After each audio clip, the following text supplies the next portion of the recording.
네, 여러분 안녕하세요. 네, 저는 학생 생활 상담실과 성고충 상담실을 담당하고 있는 임정화 목사입니다. 반갑습니다. 네, 감사합니다. 네, 오늘 채플 시간인데요. 오늘은 폭력 예방 교육으로 진행을 합니다. 폭력 예방 교육은 모든 대학생들이 반드시 들으셔야 하는 의무 교육입니다. 여러분들 입구에 들어오시면서 방명록에 서명을 하셨을 텐데요.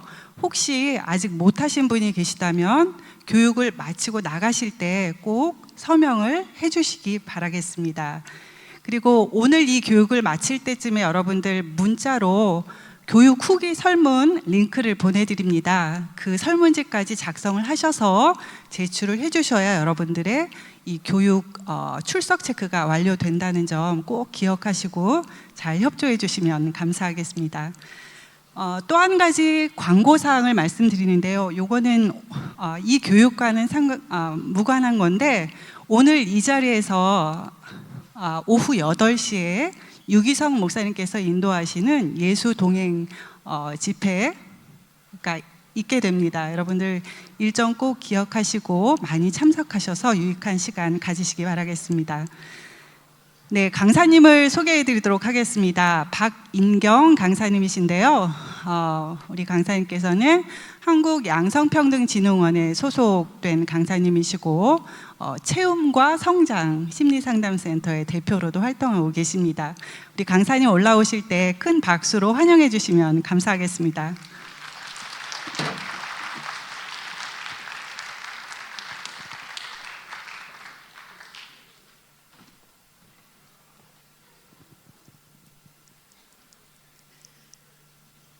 네, 여러분 반갑습니다. 그런데 제가 이제 3월에도 왔었는데 여러분들은 성폭력 예방 교육으로 또 만난다라는 게 이제 정말로 반가운지 어떤지는 잘 모르겠습니다. 그런데 우리가 이게 의무 교육이기도 하고 또 여러분들이 이거에 대해서 잘 알고 있어야지만 정말로 여러분들이 살아가는데 쓸데없는 걸림돌에 걸려서 넘어지지 않을 수 있다라는 거. 그래서 여러분들이 이 강의에 정말로 많이 도움을 받았다 이런 얘기가 나오도록 하려면 어떻게 하는 게 좋을까 굉장히 많이 고민을 했습니다. 그래서 최근에 가장 이슈가 되고 있는 이제 그러한 그 디지털 성폭력에 대해서 중점적으로 좀 강의를 하고자 합니다. 일단 우리가 성폭력 그러면은 늘 너무 거창하게 생각할 수 있는데, 여러분들이 너무나 익숙해서 성폭력인지도 모르는 이러한 것들까지 다 포함해서 샅샅이 조금 더 훑어보도록 하겠습니다. 그래서 바람직한 그럼 대학 성문화의 시작은 어떻게 해야 하느냐, 사실 하지 마라, 이건 폭력이니까는 너희들 처벌받는다, 이런 강의 너무 많이 들으셨죠. 그런데 우리가 그러면 어떻게 하는 게 좋은가? 이거는 지난번에도 잠깐 언급을 했지만, 여러분들이 정말로 이거를 실천하기 위해서 나는 그럼 뭐부터 시작할까? 이러한 것들을 고민하는 시간이 되었으면 좋겠다라는 취지로 구성을 해봤습니다. 자, 그리고 이제 당연히 우리가 내가 피해를 입었을 때도, 혹은 주변에 피해 입은 사람을, 혹은 도움이 필요한 사람을 봤을 때도 도움기관을 알고 있어야죠. 지금 여러분들도 정보력이 얼마나 중요한지를 잘 알고 있을 거예요. 그래서 그 부분에 대해서 말씀을 드리도록 하겠습니다. 자, 유명한 이야기를 먼저 보면서 시작을 해볼게요. 당신의 성품을 시험하는 기준은 아무도 당신을 보지 않을 때 당신이 무엇을 하는가이다.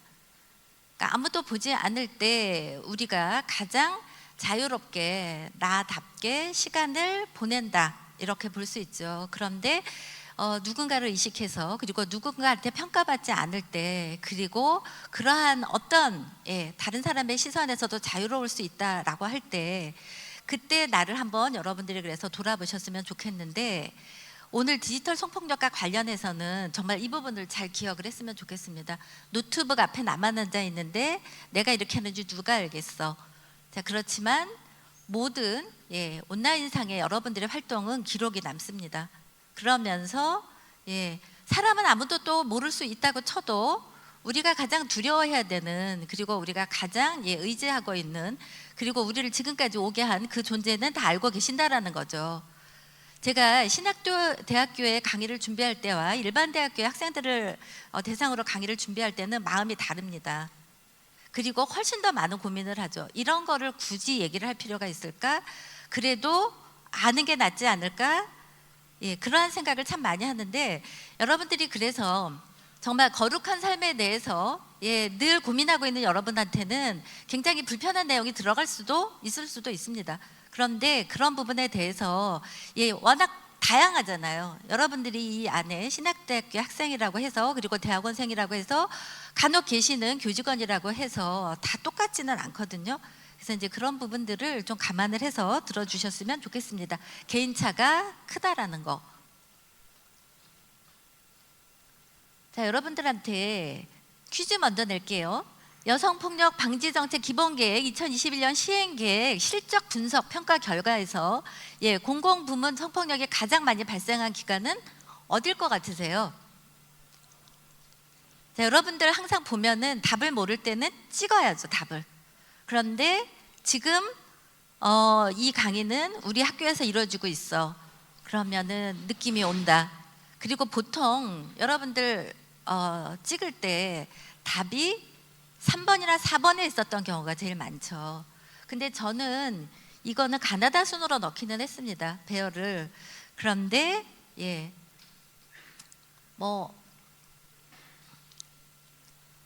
답은 4번입니다. 워낙 중고등학교도 다 포함이 돼 있어서 그렇긴 하지만, 우리가 학교라는 데서 이러한 것들이 많이 발생한다라는 거, 이거는 우리 모두가 바뀌도록, 분위기가 바뀌도록 애써야 하는 시점이다라는 걸 너무나 말을 많이 해주고 있는 부분인 거고, 제가 이게 좀 신경이 쓰여서 자, 순서를 보면은요, 학교, 그다음에 공직, 유관단체, 지방자치단체, 국가기관, 이 순서대로입니다. 그래서 우리가 수가 많다 보니까 그럴 수도 있지 않을까라고 생각하지만, 학교에서 이러한 일들이 발생한다라는 거는 그래도 우리가 사회생활을 한다거나 아니면 연령대가 높다거나 그래서 사회때가 많이 묻은 사람하고는 그래도 구별돼야 되는 그러한 과정에 있는 사람들인데, 그래서 우리가 이걸 보면서 좀 자신을 돌아보고 바뀌어 나가는 계기로 삼았으면 좋겠다라는 당부 말씀을 다시 드리고 싶습니다. 자, 그래서 감리교 신학대학생 여러분, 우리요 이 성희롱이나 성폭력과 같은 과오를 범하거나 당하지 않고 여러분들이 아름다운 캠퍼스 생활을 하기를 바라고, 아름다운 캠퍼스 생활뿐 아니라 여러분들이 계속 살아가는 동안에 중요하게 여기는 것들이 많이 있습니다. 건강도 있고요. 그 다음에 내가 소중히 여기는 사람도 있고요. 또 여러분들한테 이제 지금 제가 말씀드리는 거는 하나님과 나와의 관계는 제외하고입니다. 사람 사이의 문제만 얘기를 할게요. 자, 이렇게 중요하게 여기는 것들이 많은데, 그 중요한 것들을 내가 잘 계속 가치 있게 계속 관계를 맺어 나가고 중요하게 우선순위에 두고 싶다면, 이러한 일들로 인해서 여러분들이 걸려 넘어지지 않아야 됩니다. 그러니까 여러분들이 중요하게 여기는 것 중에 중요한 것들을 잃지 않기 위해서 해야 하는 것이 이 강의라고 생각을 해주셨으면 좋겠습니다.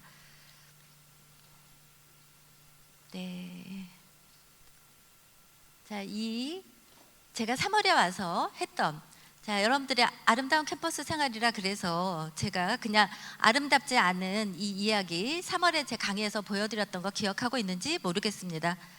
자, 이렇게 어떤 단톡방을 만들고요. 그 다음에 어떤 사람이 다른 사람들을 초대를 했고요.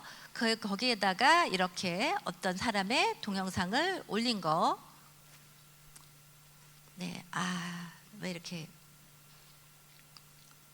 말을 안 들을까요? 그러면서 또 하나가 더 넘어갔네요. 자, 야 이거 봐. 그러면서 앞에 올린 동영상 뒤이어서 또 2학번 정윤아네 이렇게 올렸어요. 이거 생각나시죠? 그러면서 완전 꼴리게 입지 않음 이렇게 올렸거든요. 자, 여러분들 이거 불법 촬영에 불법 공유라는 거 그때도 설명을 했습니다. 그런데 더 아름답지 않은 그렇지만 흔한 어떤 그 사례를 하나를 더 보여드릴게요. 이거는 이제 지난번에 보여드리지 않았던 내용인데, 이거는 실제로 한국 양성평등 그 교육진흥원과 이하리 작가가 일부러 디지털 성범죄에 대한 이러한 그 경각심을 갖도록 하기 위해서 만든 그러한 웹툰이긴 한데요. 실제로 있었던 사건을 바탕으로 그려놓은 겁니다. 한번 볼게요. 네. 알바 열심히 하면서 학점 관리도 하고 밤새 가면서 자격증 따고 외국어 공부도 부지런히 했는데 이런 상황에서 과연 내가 다른 사람들보다 노력을 덜 했다라고 볼 수 있을까? 그러면서 공부하고 알바하는 모습 보이시죠? 자, 그리고 이제 끝났을 때 아마 굉장히 기다려지는 그 남친과의 만남, 남친도 근데 역시 마찬가지였던 것 같아요. 그래서 친구와 밥을 먹고 헤어진다는 남자친구를 만났어요. 자기야, 나 오늘 정말 힘들었어. 남친도 그렇게 얘기하고 있어요. 그래서 치맥 먹자고 한 거야. 그래서 같이 치맥을 먹으러 가는 걸로 보이죠. 자, 메뉴를 고르고 있는데 나 화장실 좀 다녀올게. 그러면서 남친이 잠깐 화장실 갔는데, 누구냐면 소개팅으로 만난 이 애는 성격도 좋고 인기도 많대요. 근데 남친이 간 사이에 계속 진동이 울리는 거예요. 봤더니 친구와의 메신저 대화 속엔 나를 향한 성희롱이 가득했다. 자, 그래서 오늘의 누구 그러면서 자기도 모르게 찍혔던 사진들, 이런 것들이 보인다라는 거죠. 어떻게 나 몰래 찍은 건가? 사진이랑 동영상까지 너무 많아서 셀 수도 없잖아. 그런데 이렇게 몰래 찍는 거는 여기에 나와 있죠. 불법 촬영. 그리고 이거를 단톡방에다 올리는 거는 불법 유포죠. 그러니까 비동의 유포라고 우리가 말할 수 있습니다. 자, 그래서 지우가 돌아오자 나는 그에게 따져 물었어요. 도대체 무슨 짓을 한 거야? 이렇게요. 그랬더니 왜 남의 폰을 함부로 봐? 근데 이제 이 정도가 됐을 때 저는 학생 상담실에서 외부 심의위원으로 이렇게 가해자도 피해자도 많이 만납니다. 그런데 보면은 굉장히 황당한 논리를 펴는 그 가해자들이 상당히 있어요. 몰래 사진 찍은 거하고 몰래 남의 폰 본 거 1대1이니까 쌤쌤인 거죠? 이렇게 얘기하는 경우도 있거든요. 그렇게 말도 안 되게 우기는 사람은 없기를 바랍니다. 그러니까 자, 그러면서 따지니까 뭐라고 해명을 하냐면은요, 네가 너무 예뻐서 찍은 거다. 그러니까 내가 찍은 줄도 몰랐던 사진과 동영상이 있는 것도 불쾌한데 한두 번도 아니고 지금까지 쭉 채팅방에 올렸다라는 거죠. 자, 그래서 지금 요 밑에는요, 성폭력 처벌법에 대한 것들이 지금 계속 나오고 있죠. 이렇게 촬영 불법으로 하는 거, 비동의 유포하는 게 얼마나 그 디지털 성폭력으로 처벌받을 수 있는 중대한 범죄인지를 잘 얘기를 해주고 있거든요. 그래서 예뻐서 찍었건 아니면 목적이 어쨌든 간에 분명히 범죄인데 실제로 예뻐서 찍었는데 거기에다가 나하고 정말로 친한 여친의 사진을 올려놓고서는 희롱거리로 삼을까요? 그리고 이걸 보면은 이제 싸우다가 결국은 주변의 시선을 느끼고 나서야 그 자리를 빠져나왔는데, 자, 앞에 거 다시 한번 보면은 합성도 하고 뭐 이런 얘기들 나오죠. 소중히 여기는 사람의 몸을 가지고서는 허위 영상물을 만든다든지 이러한 것들이 가능한지, 그리고 그게 네가 너무 예뻐서 했다라든지 이런 변명으로 과연 그게 끝낼 수 있는 문제인지, 자, 우리 이게 얼마나 심각한지를 그래서 본인이 알고 있으면서도 했을 수도 있고 정말로 장난으로 했을 수도 있습니다. 자, 몹시 불쾌했던 이 주인공 결국은 이렇게 뛰쳐나왔고, 그리고 집에 돌아와서 인터넷을 뒤졌어요. 자, 이러한 것들 결국은 어떻게 해야지 잘 넘어갈까요? 정신 차리자. 검색을 해보니까는 돈 받을 것이 많다라는 것을 알게 됐어요. 자, 여러분들이 제가 뒤에도 소개를 해드리겠지만 이 교내에서 도움을 받거나 혹은 그걸로도 나는 부족해서 외부 도움을 받고 싶어, 그럴 때는 한국여성인권진흥원을 기억하시면 됩니다. 그리고 여성인권진흥원에서 이 업무를 담당하는 거는 워낙 여성 피해자가 많아요. 80% 이상이 여성 피해자입니다. 그렇지만 20%에 해당되는 남성 피해자를 외면하느냐? 그렇지 않습니다. 분명히 어떤 피해자가 다 지원을 하고요. 그리고 지금 남성 피해자의 비율이 점점 높아지는 걸 볼 수 있습니다. 우리 사회에서는 어떤 일이 벌어지고 있냐면요. 여러분들 혹시 뭐 고수익 알바 이런 문자 최근에 받았나요? 남학생이 받았으면은 그거는 보이스피싱의 현금 수거책일 확률이 높고요. 여학생이 받았으면은 그 접대에 업소일 확률이 높습니다. 성매매까지 알선하는. 근데 제 이름은 누가 봐도 여자 이름이다 보니까는 그런 문자가 도착하더라고요. 근데 저희 딸보다는 적게 도착했어요. 누가 봐도 제 이름은 옛날 이름 같거든요. 근데 저희 딸 이름은 그 연령대에 딱 유행하던 그 이름이거든요. 그러다 보니까는 한 10통쯤 받은 것 같더라고요, 저희 딸은. 그러니까 여러분들 이름 지금 한참 많은 그 연령대의 이름, 그러니까 우리 때의 이름처럼 무슨 친구 이름 있죠, 무슨 김순자, 뭐 이영숙 이런 이름 아니면은 아마 많이들 받았을 거예요. 이름에서 연령대가 대충 보이니까. 근데 남학생 같은 경우는 아까 얘기했죠, 고수익 알바 그러면은 보이스피싱 현금 수거책이 많을 거라고. 근데 이런 거를 할 때 그 사람한테 이 현금을 가지고 도망가지 못하게 하도록 어떻게 하냐면은 사진을 찍고, 그리고 이 사람의 그 어떤 인적사항이 들어있는 거 있죠, 뭐 주민등록 초본이나 등본 같은 거를 받기도 합니다.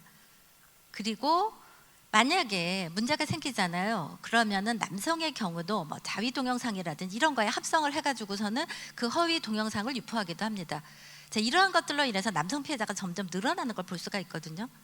여러분들이 그래서 우리 학교는 그래도 디지털 성폭력의 청정지대인데 왜 이거를 정말로 채플 시간에까지 들어야 되느냐 이런 생각이 드는 사람도 아마 있을 거예요.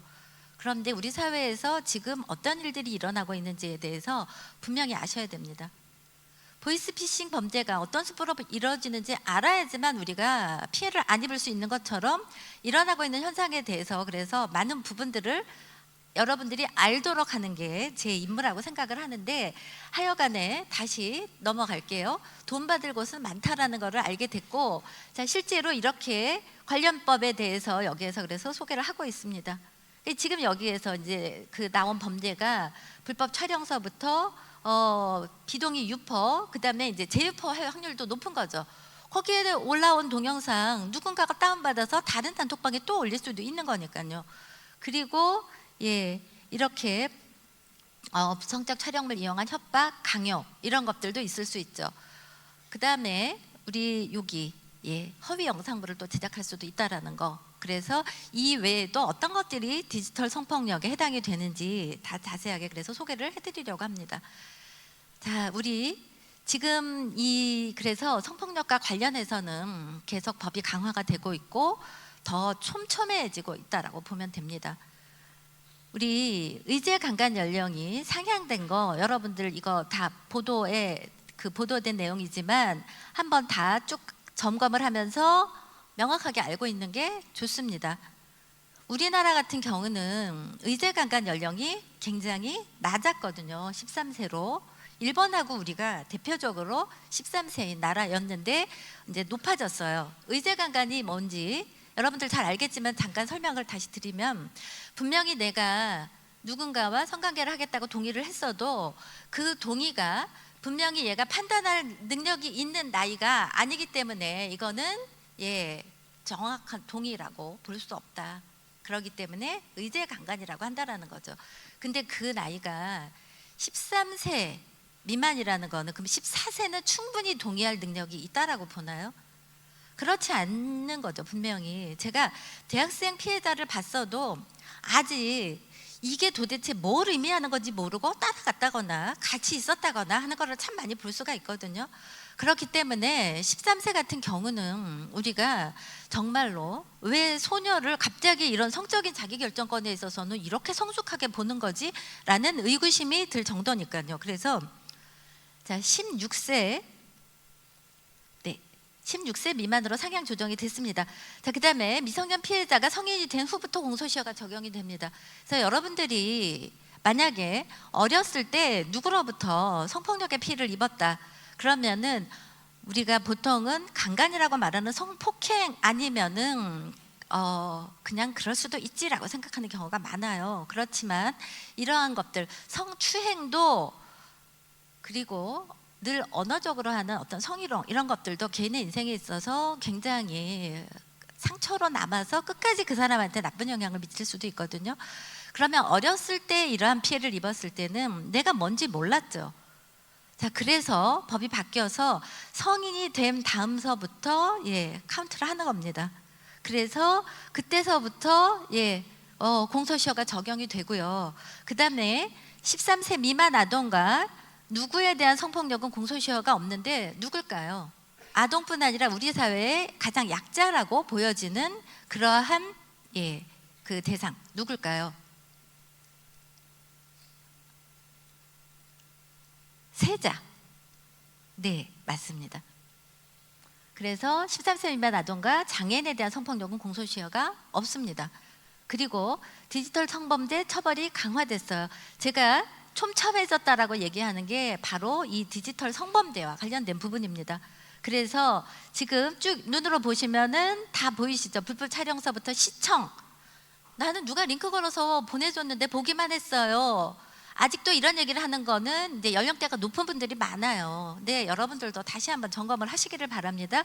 그리고 보관, 구입, 유포 모두 형사처벌되고 온라인 그루밍 성범죄 딥페이크 형사처벌되고 온라인에서 아동 청소년에게 성적 목적의 대화를 하면 처벌됩니다. 그러니까 온라인에서 누군가와 채팅을 하게 됐어요. 그리고 쟤하고 나만 있는데 뭘?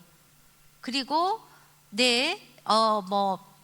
페북이나 인스타그램을 누군가가 팔로우를 해요. 그러면서 DM을 보냈다. 그랬을 때 정말 그 사람하고 나하고만 볼 수 있는 거래서 안 들킬 것 같잖아요.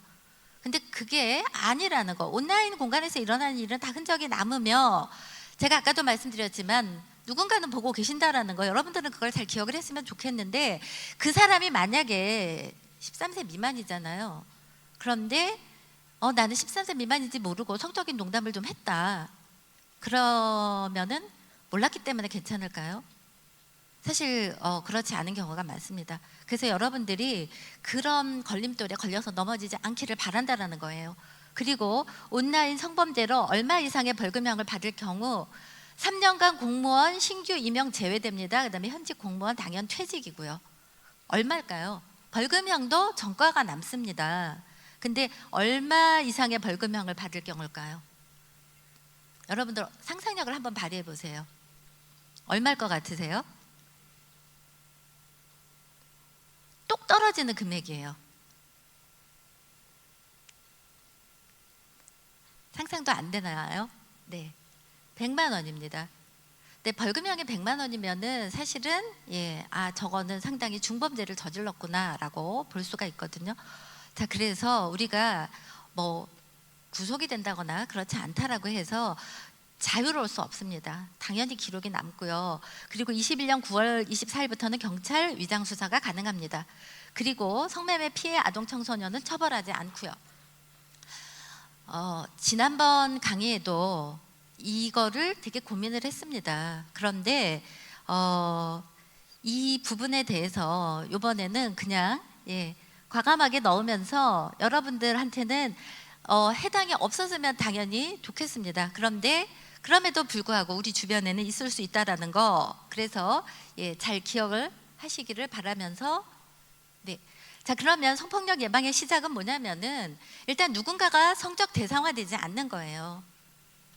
그래서 건강한 인간관계 맺긴데 순서대로 보면은 일단 생명 존중입니다. 지금 광진구에 있는 어느 대학에서 가장 인기 있는 그 교양 과목 중에 하나가 성교육이 있거든요. 우리 이 나이에 무슨 성교육을 대학에서 이렇게 생각하는 사람도 있겠지만 제대로 된 성교육을 받은 사람은 우리 사회에 그닥 많지 않더라고요. 그래서 그런지 그 배모 교수의 그 강의는 정말 인기 폭발이에요. 근데 그분의 강의를 요약해 보면은 성교육에 있어서 우리가 가장 먼저 기억을 해야 될 게 뭐냐면 생명 존중입니다. 생명 존중은 그러면 누구의 생명을 먼저 존중해야 될까요? 납니다. 내 생명이 얼마나 중요한지. 그래서 그렇게 소중한데 내 몸을 함부로 사진을 찍어서 올린다거나, 그 소중한 사람이 함부로 그 쓰레기 같은 대화를 한다거나 이렇게 해서는 안 된다라는 거죠. 그리고 내가 소중한 만큼 타인에 대해서도 소중히 여길 수 있어야 된다라는 거, 존중할 수 있어야 된다라는 거.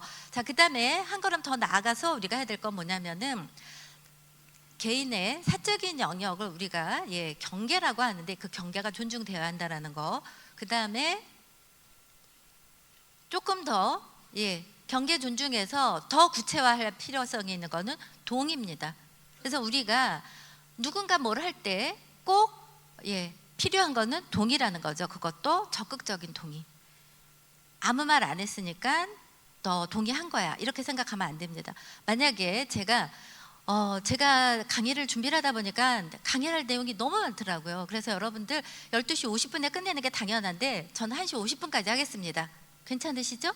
근데 여러분들이 지금 봐요, 대답 안 하잖아요. 그럼 1시 50분까지 해도 동의한 거라고 생각하면은 기가 막히시죠? 그래서 동의라는 거는 적극적인 동의가 필요하다라는 거예요.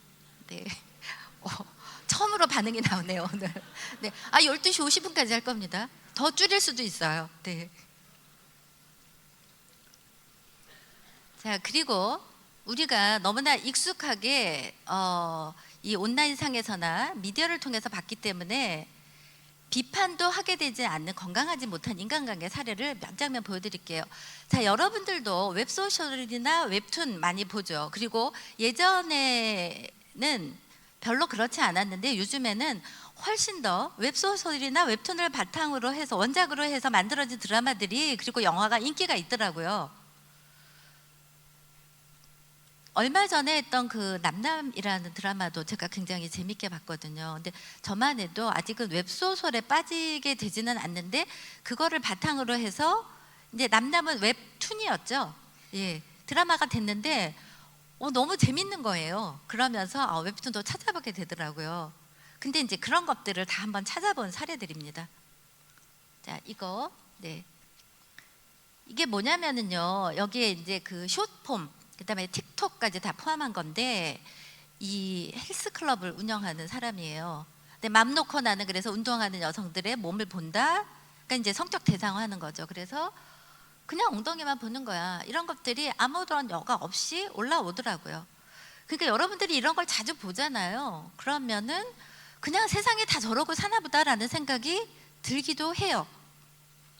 그리고 자, 여러분들 이거를, 사진을 찍는 거, 내가 강의에서 이런 거 들었다까지는 좋습니다. 근데 저는 이게 여러분들한테 강의를 하는 중이라서 저작권 침해 아니에요. 근데 여러분들이 만약에요, SNS에다 이거 찍은 걸 올리잖아요. 그럼 저작권 침해가 됩니다. 그러니까 여러분들만 보세요. 어디다 절대로 단톡방에도 올리지 마시기를 바랍니다. 그 다음에 50kg 넘으면, 내가 뭐라 그랬어요? 여자가 아니라 몬스터라고. 그러면 50kg 넘으면은 갑자기 몬스터로 바뀌나요? 여기 몬스터인 분들 한번 손 들어 보시겠어요? 저도요. 자, 그리고 아빠가 울었어. 아빠는 이제 사나이 탈락이야. 아직도 남자가 울면은 남자답지 못하다, 그래서 사나이 아니야, 이게 나오고 있습니다. 이게 그러니까는 작년부터 최근까지의 이러한 것들을 다 조사를 한 결과거든요. 그 다음에 이런 그 밈 유행하는 것들 있잖아요. 근데 여성의 신체가 화를 풀어주는 도구로 이용된다라는 거니까 뭐냐면, 이렇게 피곤한데 이쁜 여자 사진이라도 봐야지라는 식의 이런 것들. 근데 이제 저는 이거 숏폼이나 밈을 틱톡을 보면서 되게 즐거웠던 게 뭐냐면, 작년에 그 월드컵 그 개막식에서 BTS의 정국이 개막식 노래 부르고 춤추는 거, 춤선이 너무 예쁘더라고요. 그래서 저는 1일 1 정국을 했어요. 그 기분이 되게 좋더라고요. 그걸 따라한 그 틱톡도 보면은 정말로 어쩜 이렇게 춤 잘 추는 전 세계인들 많은지, 되게, 저는 이제 이러한 것들은 상당히 사람들을 즐겁게 해주는 거잖아요. 굉장히 빠른 속도로 퍼졌거든요. 근데 이러한 그 무분별한 이러한 것들도 성인지 감수성 떨어지는 것들도 너무 빨리 퍼지는 걸 볼 수가 있습니다. 막 제가 지금 보여드리는 이런 것들이 막 조회수가 몇백만 되는 것들이 있거든요. 그 다음에 저 이거 보고 진짜로 너무 좀 그랬어요. 잘 보이죠? 배고파 죽을 것 같은 사람에게 음식물 주거는 밤에 먹으라면 배고픈 사람의 기분이 어떻겠어? 그러니까 아내를 음식에 빗대지 말아요라고 아내가 대답을 합니다. 그랬더니 로라는 잡힌 손을 빼며 쌀쌀하게 대꾸했어요. 그랬더니 이제 남편은 굴하지 않고 그녀의 어깨에 살며시 껴안으면서 물론 당신은 음식이 아니지 하지만 사람을 나눌 때면 당신은 뭐 이러면서 쭉 합니다. 별로 뒤를 싶지도 않네요. 근데 아직도 먹는다라는 표현. 그래서 여러분들 그러한 아주 정말로 교회 내에서는 알고 싶지도 않은 그 에덴 동산에 뭐 사과를 따 먹었다, 아니 그러니까 선악과를 따 먹었다라고 했을 때 그 따 먹었다를 이렇게 해석하는 사람들도 본 적이 있습니다. 이 퀴즈 아닌 퀴즈, 교회 안에서 누구와 누구는 왜 이렇게 싸우나요? 라고 믿지 않는 사람들이 얘기를 한다라는 거예요. 근데 그게 누구냐면 예수와 그리스도는 왜 이렇게 싸우는 거예요? 이렇게 질문을 한다라는 거예요. 이게 제가 지난주에 유튜브에서 어느 교회 목사님의 설교 말씀 중에서 들은 겁니다. 저 혼자 제 이제 주일 예배를 드리고 나서 이거 보면서 너무너무 웃었어요. 근데 이게 진짜 웃을 일이 아니더라고요. 남들이 봤을 때 교회 안에서는 도대체 늘 부르짖는 예수 그리스도를 그렇게 얘기하면서 왜 그렇게 그들이 싸우는 거야? 라고 얘기했을 때 실제로 어처구니 없는, 외부에서 봤을 때는 그러한 일들이 벌어지고 있는 중이거든요. 근데 그것 중에 하나가 뭐냐면은 이러한 강의를 들으면서 왜 남자를 가해자 취급하느냐, 늘 여자는 왜 피해자 취급을 하느냐, 왜 편가르게 하느냐인데, 저 편가르게 하는 거 절대로 아니라 어느 누구도 피해자가 되지 않기를 원하는 겁니다. 그리고 우리 사회 분위기는, 감수성 떨어지는 분위기는 어떤 사람이라도 쉽게 가해자를 만들 수가 있어요. 그래서 예전 프로그램 중에 여성들만 나오는 뭐 여걸식스라든지 이런 프로그램이 있었거든요. 거기 보면은 젊고 외모 출중한 남자 연예인이 나오면은 그 여성 고정 그 MC에 의해서 엄청나게 성희롱을 당하는 걸 볼 수가 있습니다. 성추행을 당하는 장면도 나오고요. 그러니까 이러한 것들이요, 반대도 있어서는 안 되고, 그러니까 성별이 어떻게 된다거나 하던 간에 일어나서는 안 된다라는 거를 제가 얘기를 하고 있는 중입니다. 자, 그러면 이런 질문을 저는 하고 싶은 거예요. 나 자신은 누구에게 공감하는가? 정말로 이 강의가 말하고자 하는 그 목표를 나는 인식하고 있나? 단지 뭐 하나 꼬투리 잡히면 나는 가만히 있지 않을 거야, 이렇게 생각하고 있는 거 아닌가? 이거를 좀 봐주시라는 거죠. 그러면서 나는 내 주변 사람을 어떻게 존중하고 있나, 이렇게 한번 보셨으면 좋겠습니다. 여자도 동질적인 집단이 아니고요, 남자도 동질적인 집단이 아닙니다. 다 똑같지 않잖아요.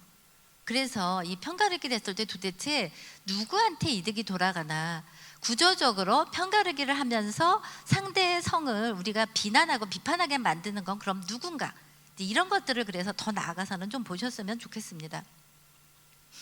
자, 그리고 아까 나왔었죠. 그럼 경계 존중이라는 거는 어떻게 해야 되느냐, 이렇게 5가지로 볼 수 있습니다.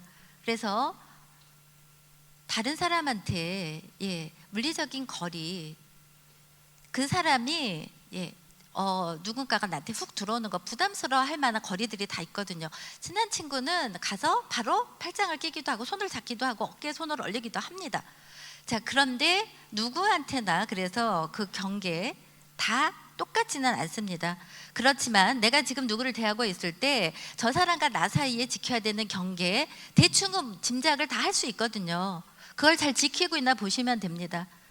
만약에 제가 2번째 강의를 왔기 때문에 여러분들한테, 자, 여러분들 제가 지목하는 분들이 신체적 비밀을 하나씩 얘기해 주세요. 지난번에도 봤는데 우리끼리 그게 무슨 상관이에요? 괜찮아요, 비밀 털어놓으세요. 이렇게 얘기하면은 그건 여러분들에 대한 경계의 침범이거든요. 왜 저만 이렇게 경계를 갑자기 여러분들하고 사이에 그렇게 가깝게 잡냐는 거죠. 그래서 이 경계의 존중이라는 거는 상호가 잘, 우리의 경계는 이 정도고 굉장히 친근하기 때문에 여기까지는 용납할 수 있어, 이런 것들이 잘 합의가 돼야 되는 겁니다. 그래서 나의 경계 존중받아야 하고 타인의 경계도 존중해야 한다라는 거 잘 기억을 하시기를 바라고요. 자, 성폭력이라는 거 이거 다 알지만 그래도 한번 볼게요. 자, 이거는 이제 우리가 특히 이제 대학 OT 때 뭐 야한 농담이나 이런 어떤 그 노골적인 성적 발언을 하고 가장 많이 보고되는 게 이제 신입생 그 OT 때 이상한 게임 시키는 것들 많이 신고가 되어지죠. 자, 그러면서 이러한 성추행이나 성폭행으로도 연결이 되면서 대학 내에서도 많이 발생을 하고 있습니다. 그런데 더 중요한 거는 지금 그래서 오늘 초점을 맞출 건 디지털 성폭력이라고 했죠. 지금은 우리가 디지털 성폭력과 기술 매개 성폭력이라는 말을 같이 씁니다. 왜냐하면 디지털 성폭력은 마치 디지털 공간에서 일어나는 성폭력만 말하는 것 같은데 디지털 성폭력이 문제가 되는 것 중에 하나는 이게 오프라인의 성폭력과 관련이 되어지기 때문이에요. 그래서 우리가 보통은 디지털 성폭력의 피해자가 됐을 때 신상이 다 털린다거나 그래서 오프라인 공간에서 또 피해를 입는다거나 근데 피해를 입는 게 또 촬영이 돼서 또 유포가 된다거나 하는 것들이죠. 그래서 정말로 눈덩이처럼 불어나는 걸 볼 수가 있습니다. 그래서 우리가 이 기술 매개 성폭력은 디지털 성폭력보다 오프라인의 성폭력까지 다 포괄하는 그러한 개념이라고 보면 되고요. 그리고 지금 성폭력이 아니라 성범죄로 딱 규정이 되고 형사법적으로 처벌받는 거는 지금 여기 나와 있는 요 8가지 유형입니다. 그래서 여러분들이 요거를 잘 기억을 했으면 좋겠고 그래서 내가 피해를 입으면은 분명히 그거를 참고 넘어가면 안 됩니다.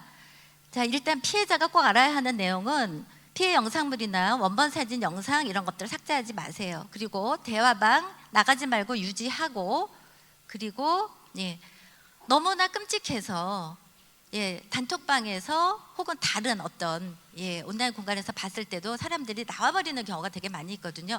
절대로 그렇지 않아야지만 여러분들이 확실히 삭제 지원을 받을 수가 있습니다. 자, 그리고 유포 확인이 된 경우에 URL 확범이 URL을 캡처를 해주는 거. 그다음에 만약에 가해자하고 통화를 한다 그러면 꼭 녹음을 하는 거. 사과폰이 조금 평상시에 녹음이 어렵다고 하더군요. 그래서 그런 경우에는 여러분들이 또 다른 방법을 잘 찾아보셔야 되는 거죠. 자, 그러면 아까도 얘기했지만 바람직한 대학 성문화의 시작 어떤 걸까요? 내 주변에서 정말로 농담이라고 생각하고 그렇게 누구를 성적 대상화하고 같이 웃는다. 그러니까 어떤 사례가 있었냐면요. 제가 PPT에 넣고 싶지 않았는데 단톡방에 올라왔던 사례예요. 그런데 누구는 몸매는 이쁜데 얼굴이 형편없으니까는 봉지 씌우고 잡아먹자 뭐 이런 농담 올라온 적도 있고 이게 농담인가요? 근데 만약에 그 대상이 된 그 피해자다 그러면은 저는 평생 누군가 인간관계를 맺는데 정말로 신뢰가 깨어질 것 같아요. 아, 세상이 이런 데구나. 나하고 그렇게 웃으면서 같이 스터디하고 동아리 하던 사람들이 나를 가지고 이렇게 막말을 했다고 이런 생각이 들 것 같은 거예요. 그러니까 모두 저는 나의 적이다라고 생각할 수밖에 없을 것 같거든요. 뭐 이러한 것들 또 오늘 점심 뭐 먹을까? 여러분들도 지금 식사 못한 분들은 배고프시죠? 저도 지금 갑자기 제가 이 예를 왜 들고 있나 마구 뇌의 작용이 활발해지고 있습니다. 그런데 누군가가 단톡방에다 그렇게 올린 거예요. 오늘 점심 뭐 먹을까? 그랬더니 누군가가 청국장 먹을까? 된장 먹을까? 이렇게 올렸어요. 그랬더니 그 밑에다가 나는 씨약 먹을래 이렇게 올린 거 있었고요. 여기서 멀지도 않는 대학에서 일어났던 일이거든요. 우리가 이러한 것들이 그냥 농담이었고 우리끼리 공유하는 이건 사적인 단톡방. 근데 이제 거기가 사적인 공간이 아니라는 거는 법적 판결이 있었거든요. 모욕죄로 피해자가 고소를 하면 처벌받을 수 있습니다. 근데 우리가 그런 일이 발생하기 전에 그거 절대로 안 해야 되겠지만 만약에 일어난다 그러면은 주변인의 할 일이 굉장히 큽니다. 성차별적 농담이나 누구를 성적 대상하는 농담에 웃기를 거부하고요. 이런 것들을 제지하는 방법으로 서로의 행동에 압박을 가할 수 있습니다. 그래서 세상에 감신대에서 그런 농담을 하다니서부터 지난번 채플 시간에도 들은 거야. 너 고소당한다. 이렇게 해서 서로에게 저는 감시하는 역할을 해줬으면 좋겠고, 이거는 여러분들이 학생 때 기억을 하는 게 가장 좋다라는 생각이 많이 드는 게, 저는 여성인권진흥원에서 성희롱 가해자 교육도 담당하고 있습니다. 근데 가해자들이요, 정말 뭐 조두순 같은 사람, 이런 사람들일까요? 아닙니다. 직급들이 다 높아요. 그 직급에 올라가려면 도대체 몇 년을 열심히 저 기관에서 일했을까가 보입니다. 근데 제 연령 이렇게 왔다 갔다 하는 분들, 플러스 마이너스 분들이 되게 많아요. 근데 그런 분들은 주로 대표 아니면 이사라는 거죠. 하루아침에 공든탑이 다 무너질 수 있습니다. 그런데 가장 두려워하는 게 뭘까요? 그분들이. 그러니까 이제 교육받으러 오는 분들은 그 기관으로 다시 돌아갈 수 있는 분들입니다. 퇴사하거나 파면당한 분들은 이렇게 교육하지 않습니다. 그럼 이제 다시 돌아갈 거예요. 근데 뭘 걱정을 하냐면은, 기관으로 다시 돌아갔을 때 나는 낙인이 찍혔기 때문에 사람들하고 인간관계를 예전처럼 맺지 못할 거야 라는 두려움이 큰데, 더 큰 두려움은 뭐냐면은 내 딸이 나를 사람 취급 안 할 거야 합니다. 절대로 가족한테는 알리지 말아달라 해요. 내 가족이 알을 때 얼마나 상처를 받을 거며, 나를 얼마나 우습게 볼 거며, 나에 대해서 실망을 할 거냐. 그러면은 사건이 발생하기 전에 그걸 하지 않도록 누군가가 제어를 해줬으면 훨씬 좋았겠죠. 본인들은 그런 의도가 없는 경우들이 참 많았어요. 근데 피해자가 입은 피해는 말할 것도 없죠. 아까도 얘기를 했지만, 누군가가 나를 성적 대상화해서 계속 농담을 주고받았다 그러면은 어떻겠어요? 근데 가해자도 가볍지는 않다라는 겁니다. 그래서 그렇게 너는 가해를 했어 라고 그리고 고통스러운 피해자가 나오기 전에 우리가 주변인의 역할을 잘 해주기를 당부를 하면서, 사랑에 우리가 누구를 사귄다라고 했을 때 이 사랑의 속성을 잘 기억을 해서 잘하기를 바랍니다. 서로에 대해서 관심과 배려가 있나, 책임감이 있나, 존중하고 있나, 상호 이해하고 있나, 화합과 일체감을 느끼나, 그리고 지금 유행하고 있는 우리 만난 지 100일인데 우리 만남을 완성을 해야지 모텔 예약해놨어, 이렇게 하는 경우 참 많이 보거든요. 근데 왜 100일 맞대째 되면 모텔 가야 된다는 거 도대체 누가 정해놓은 거예요? 100일에 모텔과 와인과 장미꽃과 막 이렇게 주워 섬기는 사람들 참 많이 봤거든요. 여러분들은 이런 타락한 사회 분위기를 따라가지 않았으면 좋겠습니다. 그리고 친밀감은요, 우리가 성적 친밀감만 있는 게 아닙니다. 그래서 100일 됐을 때는 왜 모텔만 생각하나요? 정서적 친밀감, 사회적 친밀감, 심리적, 영혼적 친밀감, 이 6가지 오락적 친밀감까지 해서 다 균형 있게 친밀감을 느낄 수 있어야 된다라는 거. 그리고 꼭 동의가 필요합니다. 여러분들 이 동의에 대한 동영상은 정말 마르고 닳도록 봤을 거예요. 그렇지만 한 번 더 보면서 확인을 해볼게요. 그리고 나서 신고 기간만 한번 쭉 훑고 마칠 건데요. 여기 본문 한번 클릭해 주시겠어요? 뭔지 모르겠다면 섹스를 한다는 상상 대신에 차를 만든다고 상상해보세요. 차 마실래? 라고 물어봅니다. 상대방이 겁나 좋지, 고마워 라고 말한다면 상대방이 차를 마시고 싶어 한다는 걸 알 수 있겠죠. 만일 당신이 차 마실래? 라고 물어봤는데 상대방이 좋아 라고 말하지 않고 글쎄 라고 말한다면 상대방이 차를 마시지 않을 수 있다는 걸 알아야겠죠. 그리고 이게 가장 중요한 부분입니다만, 억지로 마시게 하지 마세요. 당신이 차를 같이 먹고 싶다고 해도 다른 사람 목구멍에 쑤셔 넣을 권리는 없잖아요. 만일 상대방이 차 마시기를 거부한다면 처음부터 차를 만들지 마세요. 만들지 말라고. 마시게 하지도 말고. 마시기 싫다는데 왜 싫냐고 인성 부리지도 말고. 단순히 차가 마시기 싫은 것 뿐이니까요.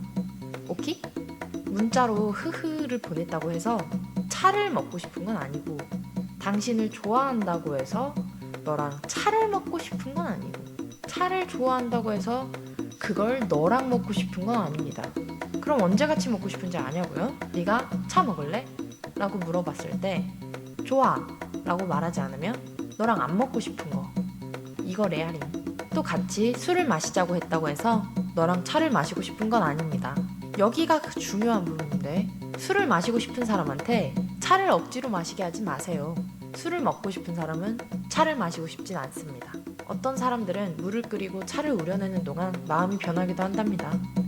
이 기껏 공들여 만들어 왔는데 저러면 조금 서운할 겁니다. 하지만 상대방은 차를 마셔야 할 의무가 없습니다. 처음엔 마시고 싶었지만 지금은 아니죠. 누구나 자기 의견을 바꿀 권리는 있잖아요. 그리고 만약에 그 사람이 의식이 없다면 차를 만들지 마세요.